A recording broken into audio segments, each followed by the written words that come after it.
बड़ी बड़ी इमारतें बनी हुई हैं उस्मानाबाद के इर्द गिर्द, वहाँ पे पानी प्रॉपर मिल रहा है, लेकिन उस्मानाबाद के कच्चे घरों को पानी नहीं मिल रहा। क्या समझते हैं कि बिल्डर माफिया भी मुलव्विस है इसके अंदर या नहीं? बिल्कुल, इसमें देखें बिल्डर माफिया,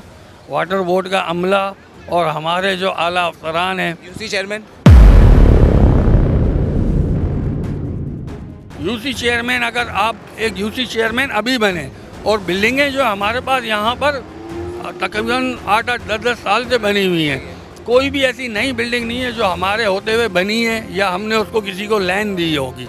हाँ, पुरानी जो लाइनें गई हुई हैं उसको हमने दरखास्तें भी दी हुई हैं कि भाई यहाँ पे पानी नहीं आ रहा,